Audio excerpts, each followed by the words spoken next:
back to Bunso Bites. I'm your host, Ami43. And I'm your co-host, Shiggy. And on today's episode, we're not going to do a weekly update. You can just catch our weekly update from our last episode on Nintendo Switch 2. And we're just going to go right into today's content.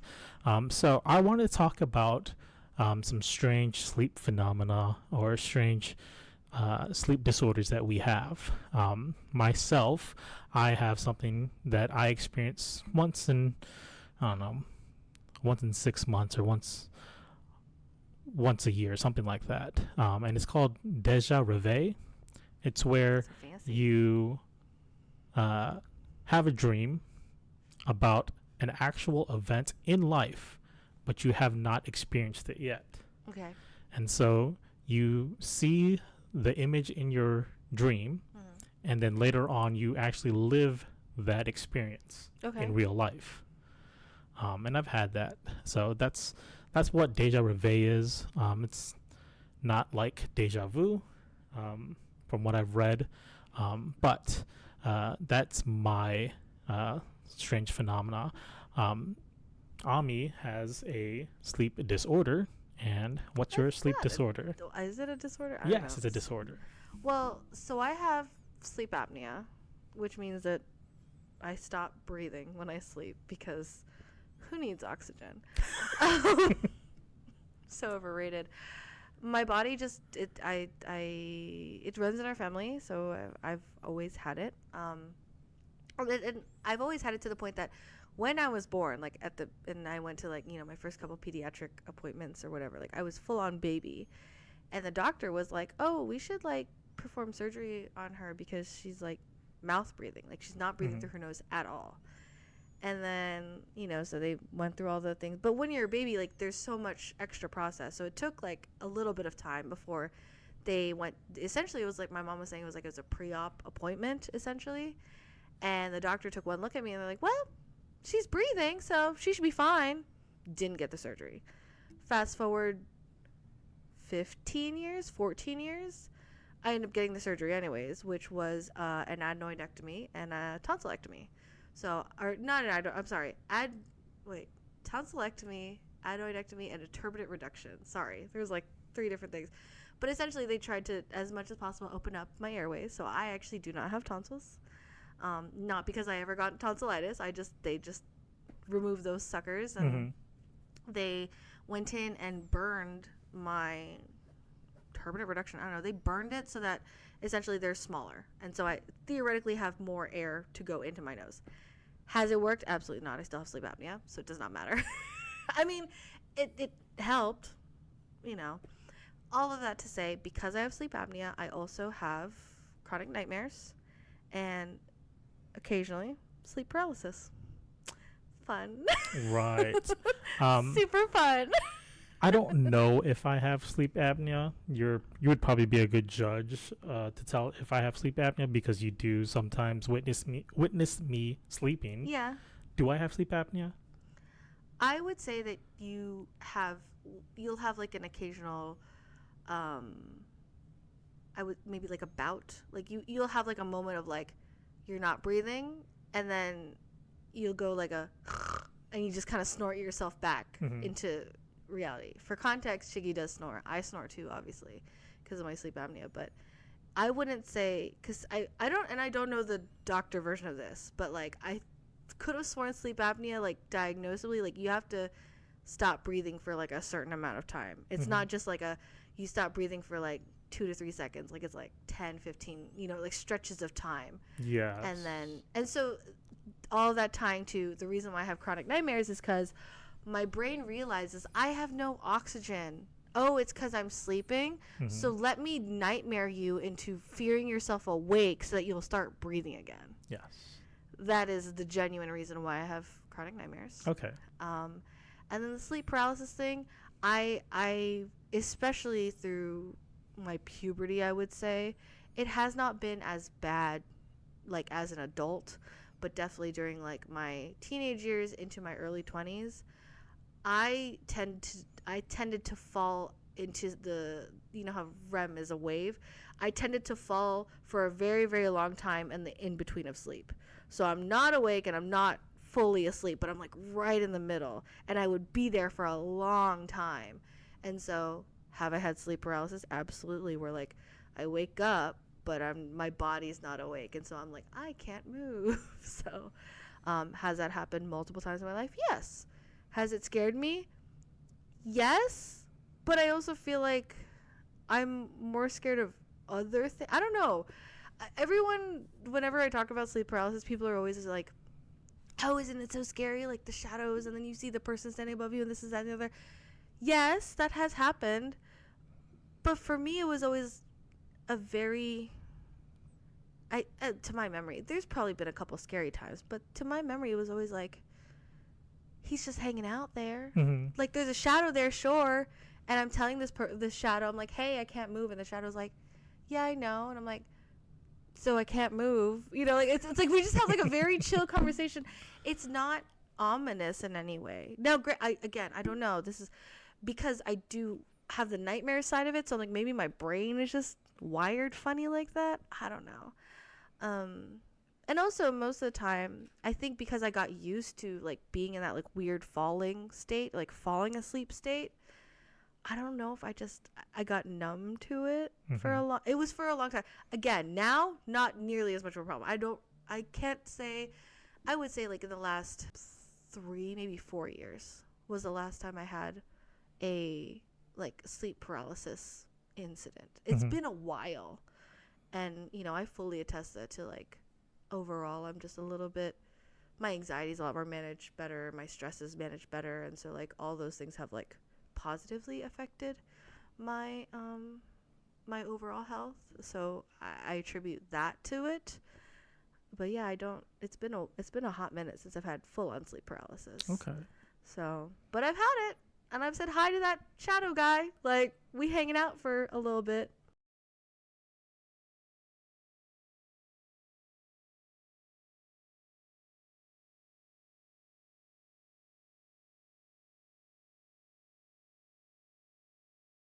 And I don't think I've ever experienced you having a sleep paralysis.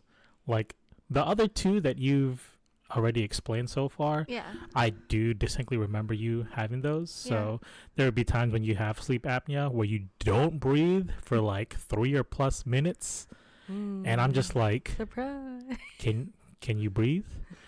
Breathe so I know that you're alive? Yeah, no, and my body's like, no, yeah, you can die. And like I've done this before.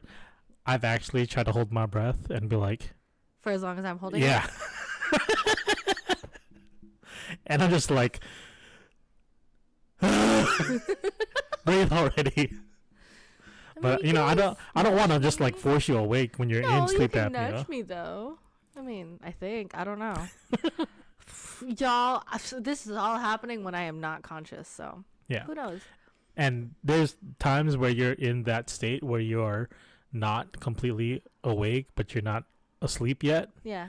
And I've had conversations with you. Really? Yeah. Like full-on conversations? Yeah.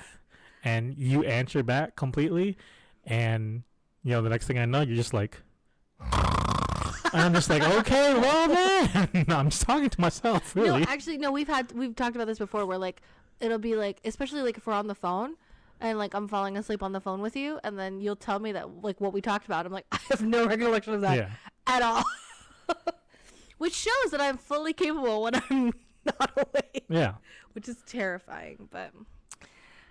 Surprise! Sleep apnea. We love her. So I haven't experienced when you actually had sleep paralysis, and I've never had any experience of that myself. So I have no clue what it's like. I mean, again, it's all very, very personal, and I genuinely feel like my experience may not necessarily feel as scary as what other people have experienced, but that's because I have chronic nightmares, so like I'm constantly scared anyways. But for me, it was just kind of like it feels like I'm lying down and I'm slightly underwater. So like it's like as if there's like a layer of water like at like half an inch above. So like I'm like about to break through, but I'm not. And I'm just kind of like lying there. And then like, you know, I feel like, I don't know, there's a lot of weird things that happen in sleep. I feel like, you know, I can move my eyes and things, but I just can't move my body. And so I'm just like, oh, okay, hello. You know, I don't always get the shadow person, shadow thing, because it's not even a person for me. It's not a person. It's just a thing. And that's why I'm like, it's totally just like my peripherals like blacking out or something. Like that's why I don't know. Maybe I have enough logic in my head or conscientious that I'm just like, I mean, yeah, it's a shadow, and I talk to this person and they talk back to me, but like they're fine, I'm fine. And so it's like, you know, I don't, maybe, like I said, maybe when I was younger I might have been freaked out by it, but as I got older, genuinely it's just kind of like they're just looking at me and I'm looking at them and I'm like, sup bro, like real chill. And I don't know, I never felt like in my sleep paralysis, I never felt like I was suffocating or like needing to break through. It was just kind of this weird thing that would happen in my weird in sleep, not quite sleeping, or maybe coming back up. I don't know, because REM is a wave. And, you know, I'm kind of just like, oh, okay, well, I should be waking up soon, but my body doesn't want to wake up. And I'm like, all right. And for all intents, normally what ends up happening is I fall back asleep and then I wake up. So maybe that's why it's peaceful, because it's not like I like jerk awake or there's nothing startling. It's all just a very like monotone. It's almost as if like I'm in black and white. And for the longest time I thought it was a dream, but then when I explained like, no, like my eyes are open and I'm like, I just can't move, they're like, oh, that's sleep paralysis. And I was like, oh, cool, like sure thing. I'm not bothered. I you know. And even with the chronic nightmares part of it, so like I said, I got chronic nightmares because, at least so my doctor explained, when you have sleep apnea, your mind is saying, hey, you need to wake up, so I'm going to scare you awake so you can wake up because you're not breathing. And those are just more like, I don't know, I've always had nightmares, so it's kind of like I'm not afraid. I still get scared because they're nightmares, but most of the time it's more the ones that I remember. I could be, you know, who knows what the other dreams are, because there's so many dreams that you don't remember. The dreams that I remember most vividly are the ones where, you know, it's more of adrenaline. So being chased or like running away or whatever it is, and like my adrenaline spiking, and I'm running and I'm like, I have to get away or I have to escape. And then, like, you know, as soon as like it's about to close in on me, the darkness is coming, whatever it is, then I wake up. Yeah. One of the ones that, and this is how this particular dream was a dream that I had. It was a recurring dream, and that's kind of how I was able to deduce, as, you know, I got the sleep apnea diagnosis and all this stuff, and I realized, oh, okay, this is chronic nightmares.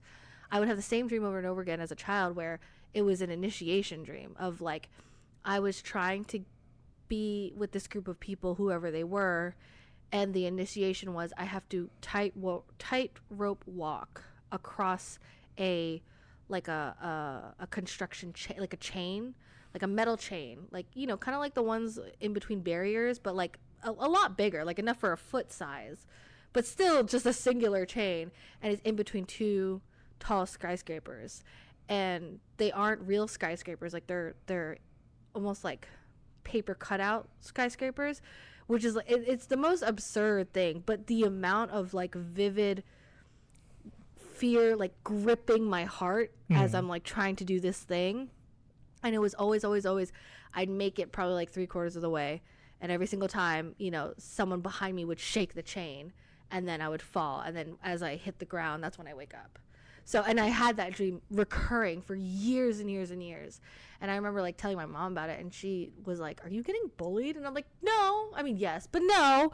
And I wasn't a cool kid, but it was like, you know, my mom was trying to figure out like what is going on. And then, like I said, as we learned about, you know, my sleep apnea, as we learned about, oh, chronic nightmares is a thing, we kind of just put two and two together. It's like, oh, that's probably what it was.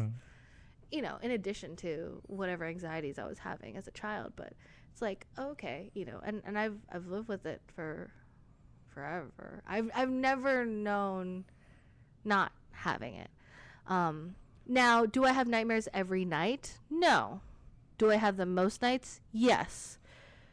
Do I have like wake up screaming nightmares every night? No. Yes. Oh, I've literally heard you scream yourself awake while we're driving in the car. Yeah, well, that. I mean, yeah, well, so, yeah, I can't say. They happen frequently enough that I know about it. Am I bothered by it? I don't know. Maybe not. I'm so jaded. So, I'm okay. Yeah. I mean, I laugh it off whenever you scream yourself awake. Yeah. I'm just like, okay, what was it this time? Right. Like, it's just, exactly. Like, you're just like, it's just like, oh, okay. Did they catch you this time? No. Okay, cool. You know, like, it sounds so horrible to speak so casually about it, but genuinely, it's like, that's just how my life is. And also, and I mean, maybe this explains why, but I don't, like, consume scary content or horror content. At first, it started with because of my anxiety, and my heart rate would go terrifyingly high if I'm watching something scary, or even certain, like, drama things, like, or suspense. That's not drama, it's suspense. My heart rate would just get alarmingly high. And so I was like, okay. And I've always kind of just, even from childhood, I've always stayed away from it as much as you possibly can. You can't always stay away from it. But it's just like I don't consume that in any way, or I try not to. And that's kind of like my balance, because it's like I deal with that at night every night. So I don't need the extra during the day. You know, and to each their own. So I guess it's kind of one of those things that if you get used to it enough, it's not that bad. Right. I don't know. It's never gotten to a point where I feel like I need to, like, go to I don't know if there's, like, a sleep psychologist, or, like, because I'm so used to it that I'm just like, it's fine. Like, I'm okay. It's not bothering me so much. It's just part of my quirks. It's part of my little, you know, personality, I guess. I don't know. But anyways, enough about me. This deja reve, I am not as familiar. I feel like I've probably had a deja vu moment. Like, I feel like everyone kind of has, like, maybe one or two in their life, or, like, they've had, like, that experience of, like, wait a minute. Like, it's almost like you're almost pulled out of body for a second, where you're like, whoa, I feel like this has happened before, or in the future, or whatever, like, whatever it is.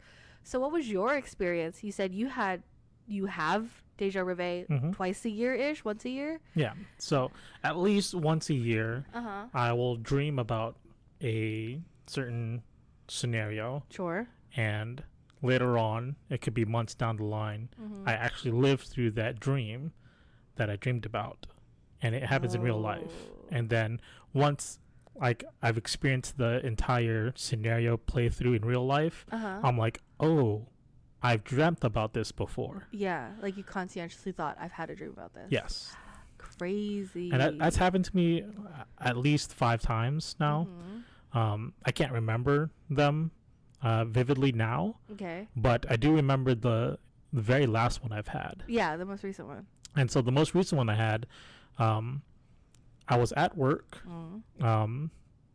and back then when I had the deja reve, to the right of me is my manager, and then to the right of her is the most veteran keyer on the team. Okay.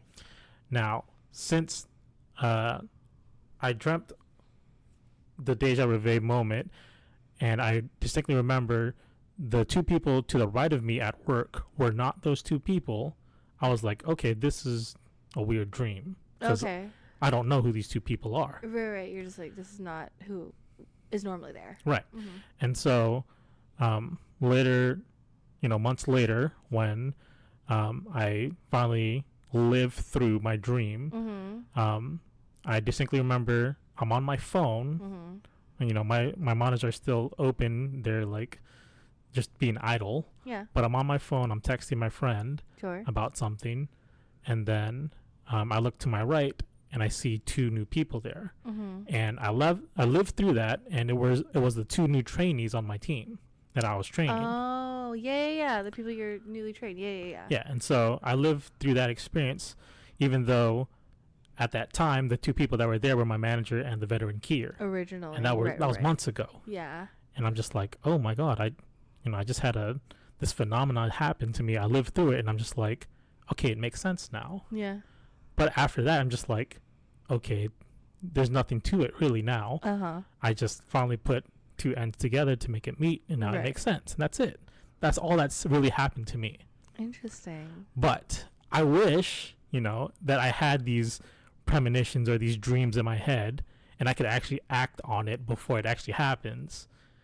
Like you're a fortune teller or something. Oh. I was like, what do you mean by that? Oh, I see.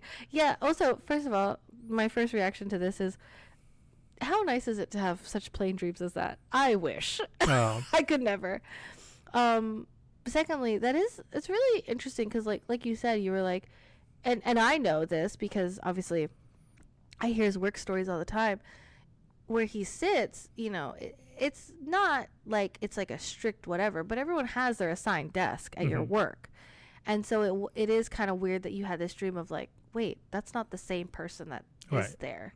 And it's not like you had a reason to think that either of those two people were not going to be there at a certain point or whatever. Like, it wasn't like you were anticipating that in any way. But then future mode, all of a sudden, oh, there are two new people next to me. They're the people I literally trained. And they got their desk assignment is what's next to me. So it's like, oh, okay. So that is really interesting. I don't know. I don't know how that... I just remember like when Chiggy called me, I just think it was like on the way home from work. We have our after work call, and he's telling me about this thing. He's like, have you ever had this happen to you? And I'm like, no. And it took every ounce of my being to be like, have you ever had like 10,000 nightmares all at once? But it was also just like, I wasn't trying to like one up you, but I was just like, I don't really get it. But you explaining it is really interesting. I mean, when that happens though, like in the moment that you realize like, oh, this is the thing that I dream about however long ago it was, what's the feeling that you have in reaction to it? Like, do you feel at peace? Do you feel like, oh, this, do you feel like you solved a mystery? Like, what does it feel like? Oh, to me, when I actually experience it and I realize it, that I went through the entire dream already, I'm just like, my heart stops and sinks for a bit. Oh. I'm just like, what happened? Like, am I gonna get this again? Is my dreams actually trying to tell me something? Like, I get this quick feeling of, oh crap, is something bad gonna happen to me? Oh, like an anticipatory feeling, yeah. And then you're in the moment, so it's like, not really. Right.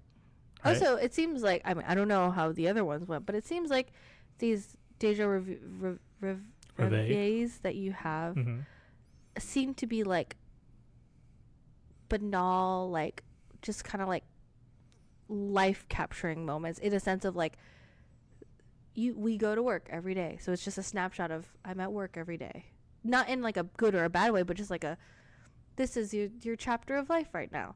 Like, it doesn't seem like, albeit in this situation, oh, there's two new people, but it's like it wasn't in I'm assuming your dream wasn't like two new people, oh, I have a negative feeling towards those people. It's just like, oh, it's just two new people, not the people that I'm used to. Yeah. And granted, as you know, life is ever changing, so it's like, okay.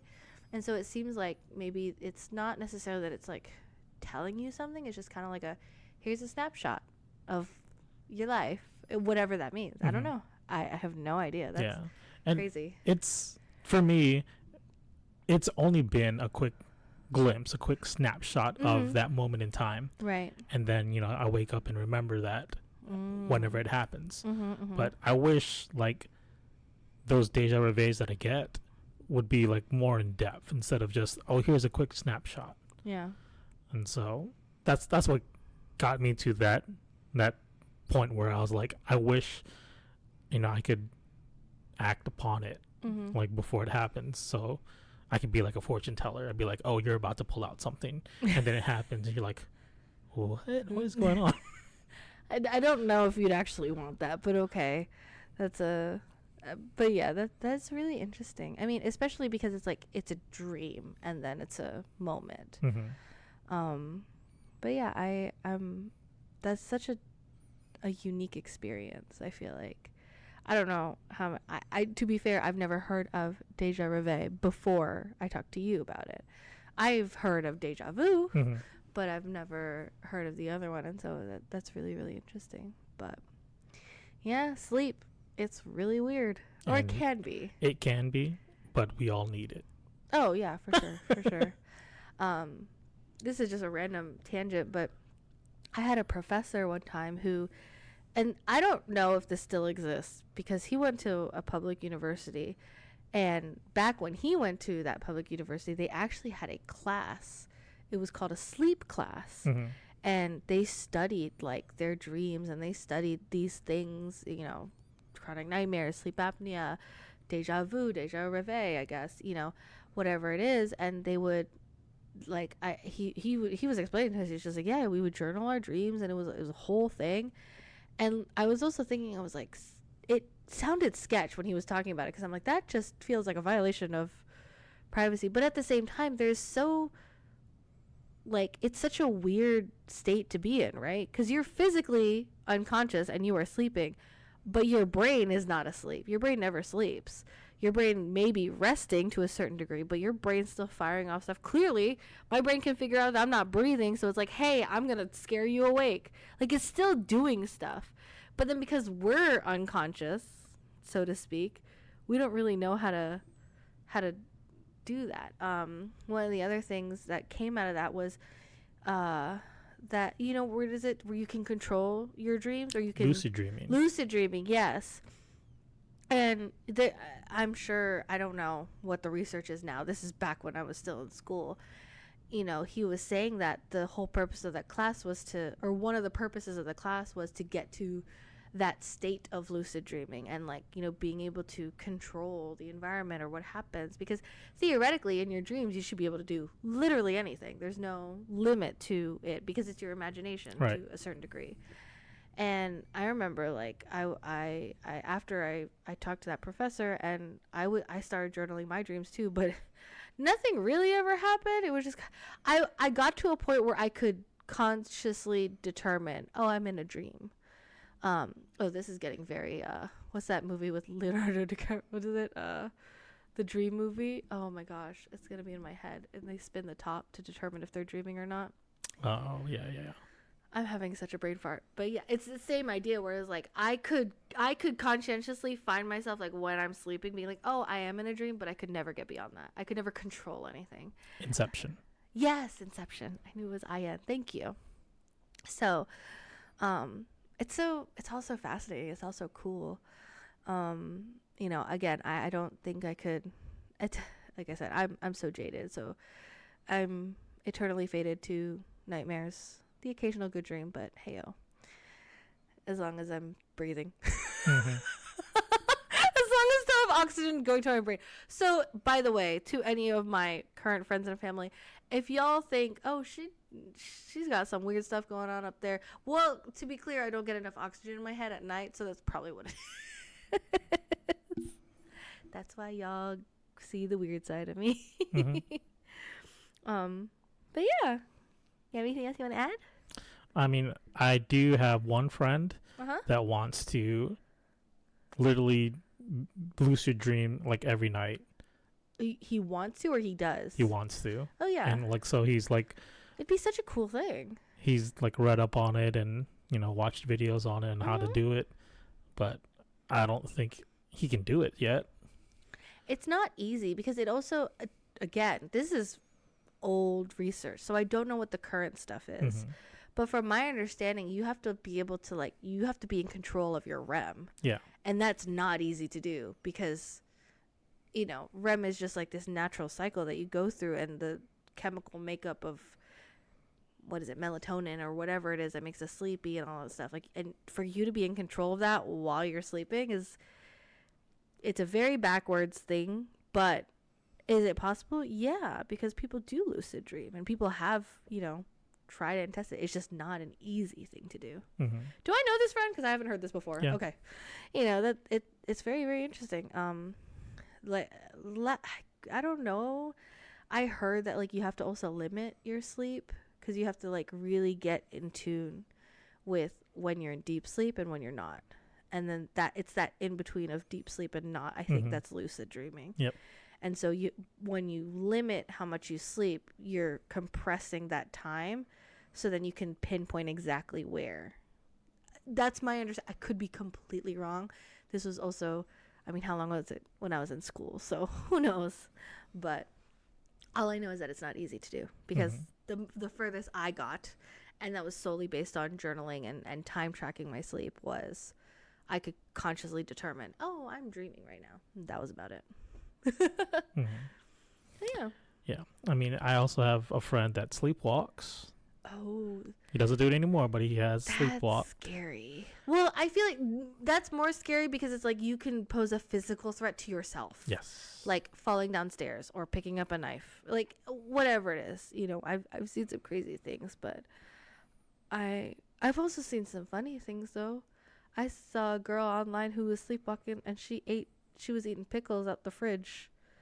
There's some crazy stuff. Sleep's weird, but we need it, so. Yep. You have anything else? No. The last thing I was gonna say was there is a friend who has experienced sleep paralysis. Oh, and yeah? The way he describes it to me is he's terrified. Yeah. It's horrible, yeah. He's just lying in bed. He can't move a thing. His eyes are open. Yeah. And he sees like the shadow figure and he wants to scream. And But he wants can't. to just move everything he can. Yeah. But he can't do anything Again, other than just look. That's the sleep paralysis where like you're trying to break through. Yeah. For me, my sleep paralysis is just like, hey yo. All right, this ain't working. I'm gonna go back to sleep, or I'm gonna try to. You know, that and I fully get it. I do. But I spend a lot of time here in this falling thing. Yeah. So And you know, I can understand how it can be a not fun experience. Yeah. For sure. He'll struggle to move or scream or do anything other than just look around. Yeah. For like an hour. And then when he finally is able to, it's like he just woke up from a nightmare. He's like, yeah, it's like this whole like, oh my gosh, yeah, life is like, it like jerks your body. Yeah. Which, you know, that makes sense to what sleep paralysis is, you know. And I know it's even scarier for like our friends who are married, like, because you're like in the sleep paralysis state and then your partner is like right there, like, but you're like, you can't help me, but you can't say anything. And so that's a terrifying feeling, like that feeling of being trapped, because if your eyes are open and your brain is working, you know what's happening, but you're also just like, what can I do? And you can't do anything. So it can be very overwhelming and intimidating for sure. Yeah. Feeling that trapped in your body. But let us know in the comments down below. Have you guys had any weird sleep stories, or do you guys have any of the things that we have? Deja vu, deja reve, sleep apnea. We love her. Let us know in the comments down below if you have any funny sleep stories, or if you like, you know, sleepwalk, any funny anecdotes. And yeah, let us know, because we'd love to hear them.